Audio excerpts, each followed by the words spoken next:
சென்னைக்கு போனால் சென்னை வடபழனி முருகன் கோயிலுக்கு போகணுன்னு எனக்கு ரொம்ப நாளாக ஆசைங்க. எனக்கு அந்த சந்தர்ப்பம் கிடைச்சிது. நான் வடபழனி முருகன் கோயிலுக்கு போனேன். எனக்கு கோயிலை நெருங்க நெருங்க எனக்குள்ள ஒரு ரொம்ப தெய்வீக சக்தி எனக்கு வந்ததாக ஒரு ஒரு ஒரு புத்துணர்ச்சி, ரொம்ப ஆவல், ஒரு ஒரு சந்தோஷம், எண்ணில்லாத சந்தோஷம். நெருங்க நெருங்க ராஜகோபுரத்தை பார்க்க பார்க்க ஒரு ஆனந்தமான ஒரு நிலை. அப்புறம் அப்படியே மெதுவாக அப்படியே நடந்து கோயிலுக்கு அருகாமையில் போனேன். ராஜகோபுரத்தை பார்த்து முருகனை கையெடுத்து வணங்கினேன். என்னை நான் நினச்சிக்கிட்டே இருந்தேன், ஒவ்வொரு தடையும் வடபழனி முருகன் கோயிலை பார்க்கணும். ஏன்னா அது 3 சித்தர்களால் உருவாக்கப்பட்டது. எல்லா நன்மைகளும் கொடுக்கக்கூடிய அந்த அந்த கோவிலுக்கு போகணுன்னு எனக்கு ரொம்ப ஆசை. அண்ணாசாமி சித்தர் உருவாக்கிய இந்த கோயில் பழனிமலைக்கு பாத யாத்திரையாக போயிட்டு, அதே போல் முருகனை இங்கே உருவாக்கணும்னு நினச்சி அவர் இந்த இடத்துல குடில் போட்டு கோயில் கட்டியிருக்காரு. அந்த கோயிலை ரத்னசாமி சித்தர் அவர் அதை இன்னும் எடுத்து கட்டி அதை டெவலப் பண்ணியிருக்காரு. அதே போல் இவ்வளோ சக்தி வாய்ந்த கோயில். இந்த கோயிலை எனக்கு பார்க்க ரொம்ப ஆசை.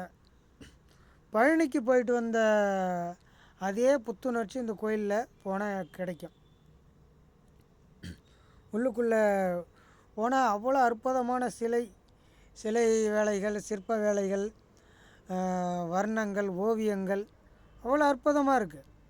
ஒவ்வொரு தூண்லேயும் ஒவ்வொரு தேவதைகள் இப்போ புதுப்பிச்சிருக்காங்க. கோயிலே ரொம்ப அழகாக, ரொம்ப வர்ணங்கள் தீட்டி புதுப்பிச்சிருக்காங்க. அவ்வளோ அருமையாக இருக்குது.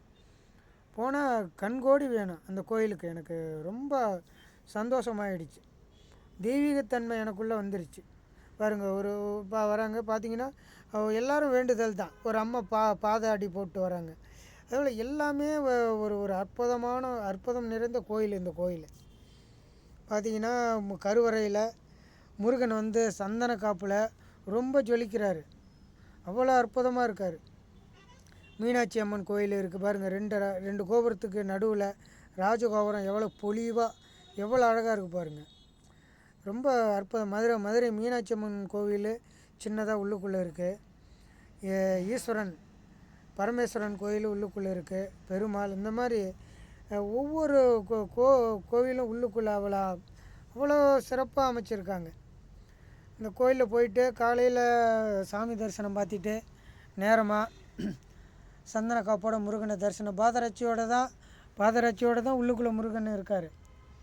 அது அற்புதம் நிறைந்த ஒரு கோயில். இந்த கோயில் 4 புறமும் ராஜகோபுரம். அவ்வளோ இதாக இருக்குது. காலையில் சாமி தரிசனம் பார்த்துட்டு நல்ல புத்துணர்ச்சியோடு அது வெண்பொங்கல் தராங்க, நெய் சாதம். காலையில் ஒரு தொன்னையில் அதை சாப்பிட்டேன். எனக்கு அவ்வளோ ஒரு ஆனந்தமான நிலை.